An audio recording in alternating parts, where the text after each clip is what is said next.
तो कल हमने बॉन्ड पढ़ा था इसमें।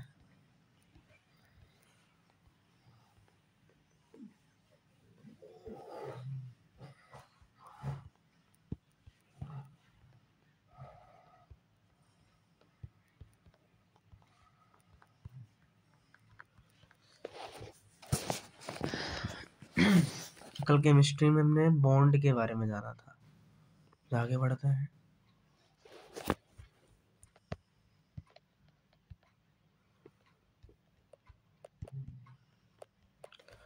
बॉन्ड यानी कि बंध। ये 2 टाइप्स के होते हैं। One is your ionic bond, one is your covalent bond.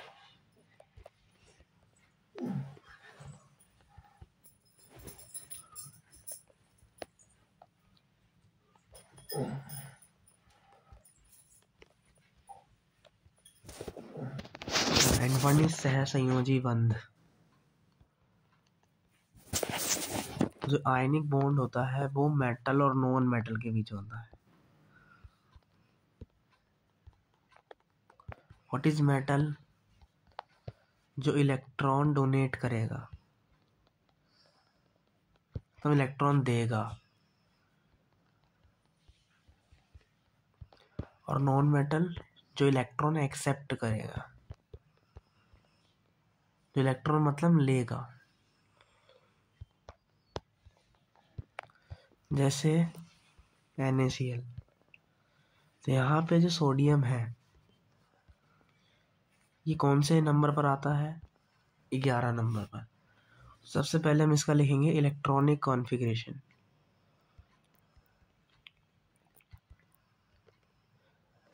अब क्वेश्चन आएगा व्हाट इज इलेक्ट्रॉनिक कॉन्फ़िगरेशन। तो समझते हैं इसको। इलेक्ट्रॉनिक कॉन्फ़िगरेशन का मतलब है सोडियम का एटॉमिक नंबर कितना है? 11। तो यही क्या है उसमें? Number of electron. इसका मतलब सोडियम के एटॉमिक नंबर कितना है? 11। इसका मतलब सोडियम में इलेक्ट्रॉन कितने हैं? 11।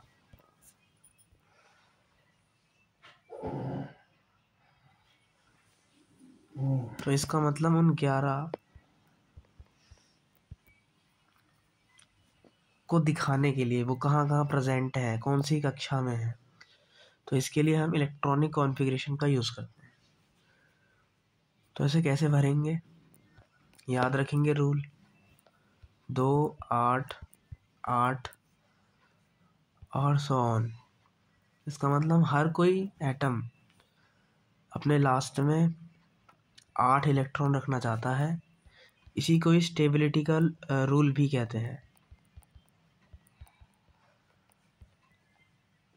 या फिर ऑक्टेट रूल।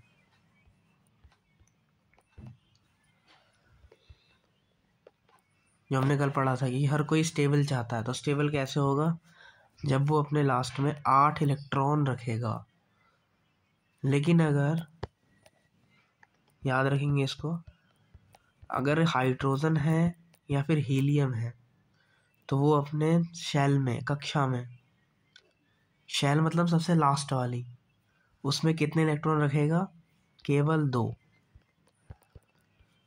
केवल 2। क्योंकि इनके में पाते ही ऐसे हाइड्रोजन है तो उसमें सिर्फ 1 इलेक्ट्रॉन होता है और हीलियम में सिर्फ 2। तो साइज छोटा होने की वजह से सिर्फ और सिर्फ ये 2 इलेक्ट्रॉन रख के ही अपने आप को स्टेबल कर लेते हैं। लेकिन बाकी सारे ऐसा नहीं करते। बाकी सारे को स्टेबल करने के लिए मैक्सिमम कितने इलेक्ट्रॉन चाहिए? 8 इलेक्ट्रॉन चाहिए ही चाहिए। जैसे सोडियम है, तो सोडियम को अगर स्टेबल होना है तो उसे लास्ट में कितने इलेक्ट्रॉन चाहिए? 8 इलेक्ट्रॉन चाहिए। तो इसी स्टेबिलिटी को प्रदान करने के लिए वो क्या करेगा? या तो इलेक्ट्रॉन को ट्रांसफ़र करेगा या तो इलेक्ट्रॉन को लेगा। और ये 8 ही क्यों प्राप्त करता है? क्योंकि मैंने कल बताया था नोबल गैसेस। हमारे एनवायरनमेंट में कुछ नोबल गैसेस हैं जो कि किसी से रिएक्ट नहीं करती। लाइक जैसे कल एग्जांपल दिया था नियोन। तो उसका जब हमने इलेक्ट्रॉनिक कॉन्फ़िगरेशन देखा तो उसके लास्ट में कितने देखने को मिले हमने? 8 इलेक्ट्रॉन। जिसकी वजह से ये थ्योरी बनी कि हर कोई एटम मतलब एलिमेंट, तो सोडियम अपना लास्ट ऑर्बिट में 8 इलेक्ट्रॉन चाहेगा। तो इसका पहले कॉन्फ़िगरेशन लिखेंगे। तो हमेशा याद रखेंगे जो पहली शेल होती है मतलब पहली कक्षा, उसमें 2 इलेक्ट्रॉन आएंगे। अब कितने इलेक्ट्रॉन बच गए? 9। लेकिन हमें जाना है सेकंड में कितने जाएंगे? 8। तो यहाँ 8 भर देंगे। अब कितने बचे? 1 इलेक्ट्रॉन। तो वो 1 इलेक्ट्रॉन लास्ट ऑर्बिट में आप भर देंगे। तो इसी को ही क्या बोलते हैं? इलेक्ट्रॉनिक कॉन्फ़िगरेशन बोलते हैं। लेट्स सी कि अनादर हम भर के देखते हैं एक बार। जैसे मैंने ऑक्सीजन लिखा, तो ये कल लिखवाए थे। ऑक्सीजन का एटॉमिक नंबर क्या होता है? ऑक्सीजन का एटॉमिक नंबर होता है 8। तो इसका मतलब पहले ऑर्बिट में कितने इलेक्ट्रॉन जाएंगे? 2। अब इसके पास कितने इलेक्ट्रॉन बचे? 6 इलेक्ट्रॉन बचे। लेकिन आपने तो बताया था कि 2, 8 और 8 होता है। तो 8 नहीं है, तो 8 से तो कम है ना। हाँ, तो वो भर दो, इसमें क्या दिक्कत है। लेकिन अगर 8 से ज़्यादा हुए तो नहीं भरेंगे, हम 8 ही भरेंगे, मैक्सिमम 8। अगर 8 से ज़्यादा है तो वो अगले वाले ऑर्बिट में चले जाएंगे, जैसे हमने सोडियम के केस में किया था। तो ऐसे लिखते हैं हम इलेक्ट्रॉनिक कॉन्फ़िगरेशन। तो मैंने क्या लिखा? सबसे पहले सोडियम का इलेक्ट्रॉनिक कॉन्फ़िगरेशन। तो सोडियम आपके 11वें नंबर पर आता है, इसका एटॉमिक नंबर 11 है। इसका मतलब पहले ऑर्बिट में आप 2 रखेंगे। अब बचे कितने इलेक्ट्रॉन? 9। मैक्सिमम कितने जा सकते हैं? 8। तो अब बचे कितने? 1। ऐसे हम क्लोरीन का इलेक्ट्रॉनिक कॉन्फ़िगरेशन लिखेंगे। जब भी आपको बॉन्ड बताना हो कि आयनिक है, कोवेलेंट है, तो फर्स्ट आप इलेक्ट्रॉनिक कॉन्फ़िगरेशन लिखेंगे। Now need to check chlorine, 17 number पर आता है। इसका इलेक्ट्रॉनिक कॉन्फ़िगरेशन हो गया ये।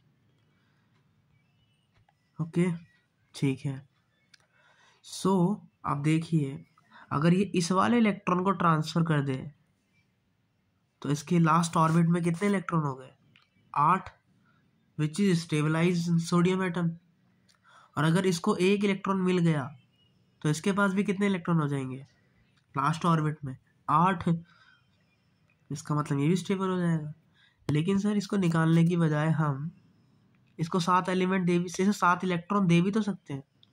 अब खुद ही सोचो, 7 इलेक्ट्रॉन देना आसान है या फिर 1 इलेक्ट्रॉन निकालना आसान है? सिंपल सी बात है, 1 इलेक्ट्रॉन निकालना आसान है। तो दैट्स वाई कि सोडियम क्या करेगा? अपना 1 इलेक्ट्रॉन डोनेट कर देगा। किसको? क्लोरीन को, जब ये आपस में पास पास होंगे तो सोडियम क्या कर रहा है? यहाँ पे अपना 1 इलेक्ट्रॉन डोनेट कर रहा है, और क्लोरीन क्या कर रहा है? उस 1 इलेक्ट्रॉन को एक्सेप्ट कर रहा है।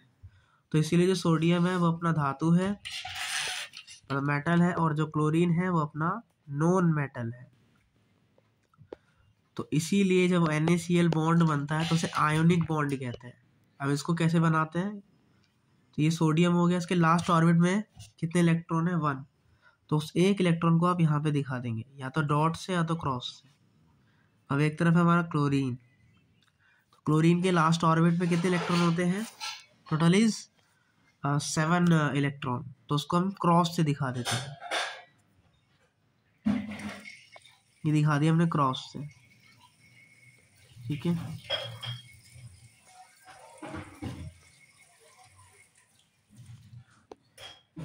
अब क्या होगा? इस 1 इलेक्ट्रॉन का ट्रांसफर हो जाएगा इधर की तरफ, तभी तो स्टेबल होंगे। तो क्या होगा? अब सोडियम के ऊपर ये जो इलेक्ट्रॉन था वो निकल गया, तो उसने सोडियम को क्या किया है? 1 इलेक्ट्रॉन दिया है। तो अगर इसने क्या दिया है? इलेक्ट्रॉन डोनेट किया है। किसको? क्लोरीन को। कितना? 1। तो इस पर कितना चार्ज आ जाएगा? +1। अब क्लोरीन की बात करते हैं। तो क्लोरीन ने क्या किया है? इस इलेक्ट्रॉन को लिया है। तो अब क्लोरीन के पास कितने इलेक्ट्रॉन हो गए? खुद के साथ, और 1 इसका सोडियम का। अब क्लोरीन ने क्या किया है? 1 इलेक्ट्रॉन एक्सेप्ट किया, तो जिसकी वजह से क्लोरीन पे कौन सा चार्ज आ जाएगा? माइनस का चार्ज आ जाएगा। तो इसी को ही अपन क्या बोलते हैं? तो इनके बीच प्लस और माइनस जब पास में आते हैं तो एक बॉन्ड बनता है, और उसी बॉन्ड को हम क्या बोलते हैं? आयोनिक बॉन्ड बोलते हैं, या फिर आयनिक बंध के नाम से जानते हैं। यही आपका क्या होता है? आयनिक बॉन्ड होता है। इसीलिए स्टेबिलिटी के लिए वो बॉन्ड बनाते हैं, और इसमें एक आपका आयोनिक बॉन्ड आ गया। तो कभी भी मेटल और नॉन मेटल के बीच बॉन्ड दिखाना हो तो हम ऐसे दिखाएंगे। First made electronic configuration and then showing the electron of last orbit में कितने इलेक्ट्रॉन है आप उसको दिखाएंगे। लास्ट ऑर्बिट में जो इलेक्ट्रॉन होते हैं उसको वैलेंस सेल इलेक्ट्रॉन के नाम से भी जानते हैं। इसको हम क्या भी बोलते हैं? This is known as valence shell electron. Okay ठीक है, चलिए अब हम कोवेलेंट बॉन्ड की बात करते हैं। What is covalent bond? Covalent bond को हिंदी में सहसंयोजी बंध बोलते हैं, विच यू अंडरस्टूड। तो कोवेलेंट बॉन्ड क्या होता है? ये आपका अधातु अधातु के बीच बनता है। ये सिर्फ किसके बीच बनेगा? नॉन मेटल और नॉन मेटल के बीच। तो इसका मतलब यहाँ पे क्या होती है? इलेक्ट्रॉन की शेयरिंग होती है, इलेक्ट्रॉन का आदान प्रदान होता है। क्या होता है यहाँ पे? इलेक्ट्रॉन का आदान प्रदान। किसमें?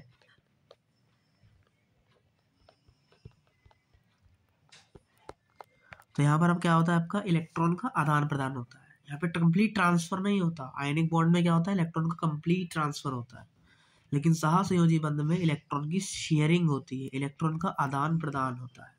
लेट समझते हैं कैसे होता है।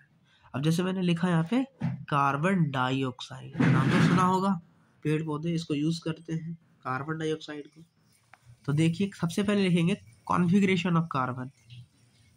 कार्बन आता 6 नंबर पर, मैंने कल ही लिखवाया। तो उसका कॉन्फ़िगरेशन क्या हो गया? 2,4 लिखना सीख लेना। अगला है ऑक्सीजन, ऑक्सीजन आता है 8 नंबर पर। तो इसका इलेक्ट्रॉनिक कॉन्फ़िगरेशन क्या हो गया? 2,6 हो गया ये, ठीक है। अब स्ट्रक्चर बनाते हैं। ये लिखा मैंने कार्बन, कार्बन के लास्ट ऑर्बिट पे कितने इलेक्ट्रॉन हैं? 4। यहाँ पे कितने क्रॉस बना दूं? 4 क्रॉस, 4 क्रॉस बना दिए मैंने। ओके, अब दूसरी तरफ क्या है? ऑक्सीजन। कितने हैं? 2 ऑक्सीजन है। नीचे वाली क्या दिखाता है? संख्या दिखाता है कि वो एलिमेंट, वो एटम उस कंपाउंड में कितना है। तो ये 2 है। कौन? ऑक्सीजन। तो 2 ऑक्सीजन बना देंगे, एक इधर बना दिया और एक इधर बना दिया।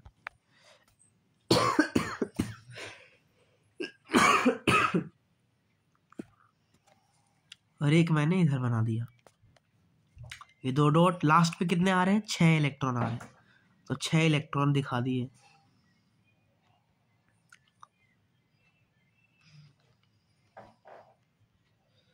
तो अगर आप ध्यान से देखें तो हमने क्या पढ़ा है कि सबको लास्ट में 8 इलेक्ट्रॉन चाहिए। हाइड्रोजन हीलियम को 2 चाहिए, बाकी सबको 8 चाहिए। अभी तो आप यही समझो, बाकी और भी चाहिए होते हैं वो आगे जान लो।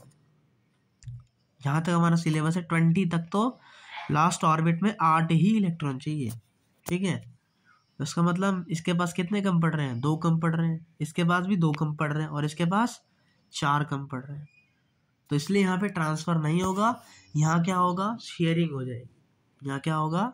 शेयरिंग हो जाएगी। तो ये क्या करेगा? शेयरिंग कर लेगा।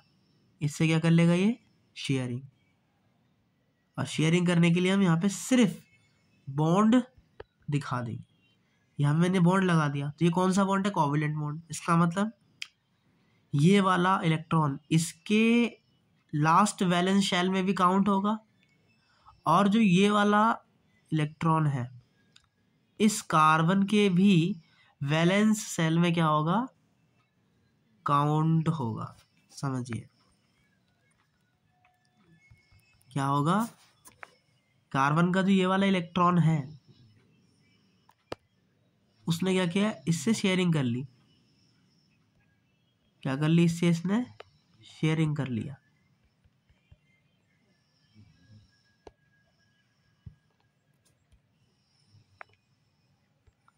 इसने इससे यहाँ पे क्या कर लिया है? शेयरिंग कर लिया है, ठीक है। तो इसने इससे क्या किया है? शेयरिंग कर ली, एक बॉन्ड का शेयरिंग किया। तो अब ऑक्सीजन में कितने इलेक्ट्रॉन गिने जाएंगे? 7। लेकिन अब ये वाला जो इलेक्ट्रॉन है वो कार्बन में भी गिना जाएगा, क्योंकि शेयरिंग करी है, ट्रांसफर नहीं किया। तो कार्बन के पास कितने हो गए? 1 2 3 4 5 इलेक्ट्रॉन। तो इसका मतलब ये एक और बॉन्ड बनाएगा स्टेबल होने के लिए, एक और शेयरिंग कर लिया। तो अब ऑक्सीजन के कितने हो गए? 1 2 3 4 5 6 7 8। ऑक्सीजन की कंप्लीट ऑक्टेट हो गया। क्या कार्बन का हुआ? 1 2 3 4 5 6? नहीं हुआ। तो इसका मतलब ये अभी और बॉन्ड बनाएगा। क्या ये इससे और बॉन्ड बना सकता है? नहीं बना सकता। क्यों? क्योंकि इसको स्टेबिलिटी मिल चुकी है, अब ये और रिएक्शन नहीं करेगा। इसका मतलब ये दूसरे वाले ऑक्सीजन से रिएक्ट करेगा। तो ये यहाँ से भी शेयरिंग कर लेगा। तो अब इसके भी 8 हो गए, इसके भी पूरे कितने हो गए इलेक्ट्रॉन? 8 हो गए। गिन लो कितने हो गए इसके इलेक्ट्रॉन? 8। 1 2 3 4 5 6 7 8। इसके भी कितने हो गए, 1 2 3 4 5 6 7 8, इसमें काउंट हो गए। क्या ये वाले इलेक्ट्रॉन कार्बन के वैलेंस शेल में काउंट होंगे? बिल्कुल काउंट होंगे। क्यों? क्योंकि ये शेयरिंग कर रहे हैं। तो इसका मतलब तो अब ये कार्बन के भी काउंट होंगे। तो कार्बन के लास्ट ऑर्बिट में कितने इलेक्ट्रॉन है? 1 2 3 4 5 6 7 8। ऑक्सीजन में 1 2 3 4 5 6 7 8, और इस वाले ऑक्सीजन में 1 2 3 4 5 6 7 8। इसका मतलब स्टेबिलिटी मिल गई है। इसीलिए जो अधातुएं होती हैं वो आपस में शेयरिंग को प्रीफर करती हैं ट्रांसफर की बजाय। दैट्स वाई कि यहाँ पर आपका कौन सा बॉन्ड बनेगा? कोवलेंट बॉन्ड बनेगा। पेपर में कैसे दिखाओगे? या तो आप ऐसे शो कर दो, या फिर आप क्या यूज कर सकते हो, जो मैंने बॉन्ड मेथड बताया। कौन सा मेथड? Bond method. आप इसको भी यहाँ पे यूज कर सकते हो एज योर विश। या तो गोला मेथड, ये जो भी बनाया था हमने,